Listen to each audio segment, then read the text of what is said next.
बिहारी।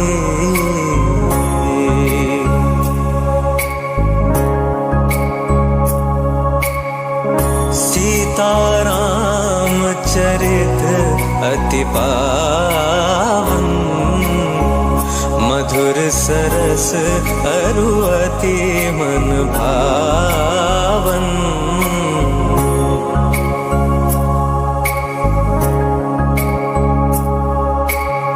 आज 22 जनवरी 2024 सोमवार भारतवर्ष ही नहीं विश्व के लिए एक महत्वपूर्ण दिन है।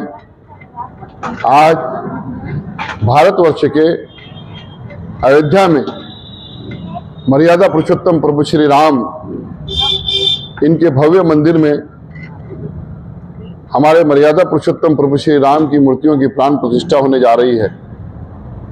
हम सभी जानते हैं कि अयोध्या में प्रभु श्री राम के जन्म स्थान पर जो मंदिर बनाया गया था, वह मंदिर आज से 500 साल पहले तोड़कर वहां पर दूसरा धर्मस्थल बनाया गया था। सैकड़ों साल के संघर्ष के पश्चात आज फिर से अयोध्या में मर्यादा पुरुषोत्तम प्रभु श्री राम के जन्म स्थान पर हमारे प्रभु श्री राम प्रकट होने जा रहे हैं, स्थापित होने जा रहे हैं। यह संघर्ष तो सैकड़ों साल से था, लेकिन हमारे जीवन में सन 1986 में तत्कालीन प्रधानमंत्री के द्वारा राम मंदिर के ताले खुलवाने के पश्चात और शिलान्यास करने के पश्चात सन 1988 में भारतीय जनता पार्टी के तत्कालीन नेता लाल कृष्ण आडवाणी, मुरली मनोहर जोशी, उमा भारती, विनय कटियार, विश्व हिंदू परिषद के अशोक जी सिंघल, साध्वी रितंबरा, आचार्य धर्मेंद्र जी और अन्य महान हस्तियों ने, महात्माओं ने इस श्री राम मंदिर के पुनर्निर्माण के लिए आंदोलन की शुरुआत की। सौभाग्य से इस आंदोलन में हम और हमारे साथ हमारे पूंछद और यवतमाल जिले के सैकड़ों कार्यकर्ता भी शुरुआत से, प्रारंभ से शामिल थे और 1988 से घर घर, गांव गांव जाकर राम मंदिर के लिए कलश यात्रा, राम पादुका यात्रा और अन्य आंदोलन के साथ अलग जगाने का काम हमने किया। सन 1990 में चलो अयोध्या के नारे के साथ जब हम सब कार सेवक अयोध्या पहुंचे, उस समय वहां के तत्कालीन मुख्यमंत्री मुलायम सिंह यादव, इन्होंने कार सेवकों पर गोलियां चलवा दी। आंदोलन को कुचलने के लिए हजारों लोगों को शहीद होना पड़ा, हजारों राम भक्तों को शहीद कर दिया गया। उस समय कोठारी बंधु नाम के कलकत्ता के दो भाई यह भी शहीद हुए और ज्ञात अज्ञात कई कार सेवक भी वहां पर शहीद हुए। उस समय हम लोग दुर्भाग्य से अयोध्या के बाहर पकड़े गए और हमें जेल में बंद कर दिया गया था। 1990 के बाद पुनः जहां सारे भारत में राम मंदिर आंदोलन का अलग जगाने का कार्य शुरू रहा और 1992 नवंबर की 29 तारीख को पूंछद तहसील से 192 कार सेवकों को लेकर मैं, मेरे मित्र मोहन विश्वकर्मा, बाला साहेब उखड़कर, विश्वजीत सरनाइक, रवि अवताड़े, सुनील हुलगे, मनोज ठाकुर और कई ऐसे 192 कार सेवक हम लोग यवतमाल से निकले। हमारे लिए गर्व की बात है कि उस समय पूंछद तहसील से 192 यानी यवतमाल जिले से सर्वाधिक कार सेवक लेकर हम लोग अयोध्या के लिए रवाना हुए थे और 1 दिसंबर 1992 को हम लोग अयोध्या पहुंचे। अयोध्या में सारी ओर सभी राज्यों के अनुसार कैंप लगे थे। हम लोग भी महाराष्ट्र के विदर्भ कैंप में जाकर रुके। वहां पहुंचने के पश्चात हमने अपने खुद की आंखों से साक्षात वहां का दृश्य देखा। वहां पर हमारे आदरणीय नेता लाल कृष्ण जी आडवाणी, मुरली मनोहर जोशी, अशोक जी सिंघल, विनय कटियार, साध्वी उमा भारती, साध्वी ऋतंबरा और अन्य कई नेतागण, इन लोगों ने वहां आए हुए लाखों कार सेवकों का मार्गदर्शन किया और इस प्रकार हम लोग वहां पर रुके रहे। 5 दिसंबर को संध्या के समय हमारे कैंप में एक कार सेवक जो किसी संगठन से जुड़े थे वो आए और उन्होंने हमको आदेश किया कि कल 6 दिसंबर को सुबह बाबरी मस्जिद के वाल कंपाउंड के बाहर, दीवार के बाहर एक यज्ञ कुंड बनाया गया है और आप सभी कार सेवकों को एक लाइन में लगकर शांति के साथ उस यज्ञ कुंड में एक मुट्ठी मिट्टी डालकर अपने अपने घर जाना है और इस प्रकार हमारा आंदोलन और हमारी कार सेवा पूरी होगी।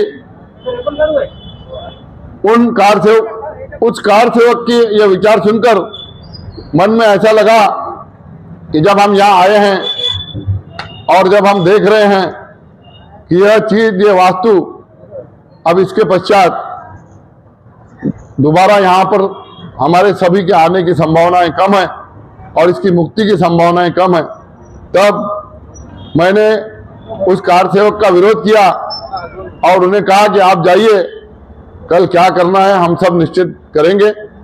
और वहां से प्रभु श्री राम की सौगंध लेकर हर कैंप में जाकर मैंने स्वयं और मेरे साथियों ने सभी से आह्वान किया कि कल की सुबह ये हमारे लिए राम मंदिर जीर्णोद्धार की सुबह होगी, या तो राम मंदिर स्थापित होगा और हम जीवित रहेंगे या नहीं तो राम जाने हमारा जो होगा, लेकिन कल हमें परिणाम लेकर जाना है, प्रभु श्री राम का आशीर्वाद लेकर जाना है। और इस प्रकार 6 दिसंबर 1992 को सुबह 10:45 को मुख्य द्वार पर, जिसे एक संगठन के स्वयंसेवक और पुलिस द्वारा चारों ओर से घेर कर रखा गया था, उस मुख्य द्वार से हमारे पुसद शहर के सब हमारे कार सेवक और मैं, हम उस भव्य दिव्य वास्तु की ओर जो हमारे लिए एक आह्वान बनकर खड़ी थी, अंदर जाने के लिए निकले। मुझे रोका गया, हमारे कार सेवकों को जब रोका गया तो मैंने 6 फुट की दीवार लांघकर और वहां पर सुरक्षा के लिए खड़े एक संगठन के स्वयंसेवक और पुलिस को बाजू में हटाकर अंदर छलांग लगाकर प्रवेश किया और जय श्री राम का नारा देते हुए हम लोग आगे बढ़े। रात्रि में ही हमने हमारे कैंप में ठहराया था कि इस वास्तु में जो एक पत्थर है जिस पर लिखा है कि यहाँ पर मीर बाकी ने यह वास्तु बनाई थी, उस मीर बाकी का वो पत्थर हमें वहां से हटाना था। इसलिए हमने हमारा पहला लक्ष्य रखा कि मीर बाकी का वो पत्थर हटाया जाए और फिर बाद में पूरी वास्तु का जो है उसे हटाया जाए। और इस तरह हम लोगों ने सर्वप्रथम जाकर वहां पर मीर बाकी का जो पत्थर लगा था, उस पत्थर को हमने वहां से शिलालेख को हटाया और बाद में पूरे वास्तु को हटाने का काम हमने किया। उस वास्तु को हटाते समय मैं, मेरे सहकारी रवि अवताड़े और सुनील हुलगे, हम लोग उस वास्तु के गिरते हुए मलबे में दब गए थे और उस समय घायल हो गए थे। और उसका प्रमाण यह है कि आज भी मेरे बाएं कान पर उस समय लगे हुए टाके हैं। आप देख सकते हैं कि मेरे कान पर जो है टाके लगे हुए हैं। मेरा बायां जो भाग है वो पूरा जख्मी हो गया था। हमें उस मलबे से निकालकर अस्पताल ले जाया गया। अस्पताल में प्राथमिक इलाज करने के बाद हम लोग पुनश्च वहां पर आए और 6:45 को वो सारा जो ढांचा था वो ध्वस्त कर दिया गया और उसके पश्चात राम मंदिर का निर्माण शुरू हुआ। वहीं पर जो ईंटें और मिट्टी थी उसी का गाढ़ा बनाकर रात भर हम लोगों ने राम मंदिर का निर्माण किया और दूसरे दिन सुबह हमारा राम मंदिर वहां स्थापित हुआ। हमारे रामलला की मूर्ति वहाँ स्थापित हुई और वह स्थापित मंदिर और मूर्ति उसका जीर्णोद्धार आज 22 जनवरी 2024 को पुनश्च होने जा रहा है। और इस अवसर पर मैं सभी भारतवासियों को शुभेच्छा देता हूं, सभी का अभिनंदन करता हूं। यह कार्य, यह जो आज का इतना बड़ा जो ऐतिहासिक उपक्रम सफल होने जा रहा है, यह किसी की शत्रुता नहीं है, यह किसी से बदला नहीं है। यह भारतवर्ष की जो गरिमा थी, भारतवर्ष का जो एक आदर्श था और भारतवर्ष की जो गरिमा आज है और भारतवर्ष का जो आदर्श आज है कि हम सब एक हैं, हमारी संस्कृति एक है, हम सब भारतवासी एक हैं। हजारों वर्षों में हमारे भारत में हूण आए, शक आए, कंबोज आए, सभी लोग आए, सारे दुनिया के पारसी आए, यहाँ पर यहूदी आए और सभी भारतवासी बन गए। उसी तरह हमारे मर्यादा पुरुषोत्तम प्रभु श्री राम के आदर्श विचार थे कि उन्होंने तो लंका के रावण और विभीषण को अपना बनाया, तो ये भारतवर्ष में आने वाले सभी जन जो है वह भी प्रभु श्री राम के हैं।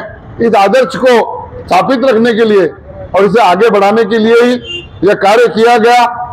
और इस प्रकार आज का यह शुभ दिवस उन सभी शहीदों के लिए, सर्वप्रथम जिन शहीदों ने प्रभु श्री राम के मंदिर के निर्माण के लिए अपना बलिदान दिया, हम विनम्र अभिवादन के साथ प्रभु श्री राम से विनती करते हैं कि प्रभु श्री राम उन्हें वैकुंठ लोक में जगह दे, उनकी आत्मा को और उनके परिवार को सुख समृद्धि दे।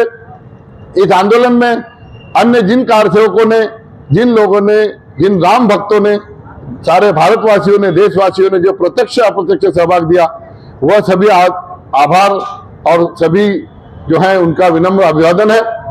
और इस महान कार्य में हमारे कई नेताओं ने प्रत्यक्ष अप्रत्यक्ष जो सहभाग लिया, आज वो है इस दुनिया में या नहीं है, लेकिन वे सभी हमारे लिए आदर्श हैं, पूजनीय हैं। आज हमारे धर्म, हमारे संस्कृति को जानने वाले सभी धर्मगुरु, सभी शंकराचार्य और सभी भक्त, सभी से यह विनंती है कि इस पावन पर्व को हम सभी मिलकर एक इतना बड़ा पावन पर्व, महोत्सव, दीपावली उत्सव से भी बड़ा उत्सव बनाए कि यह विश्व महोत्सव बन जाए और आने वाले रामनवमी को सारा विश्व रामनवमी मनाए।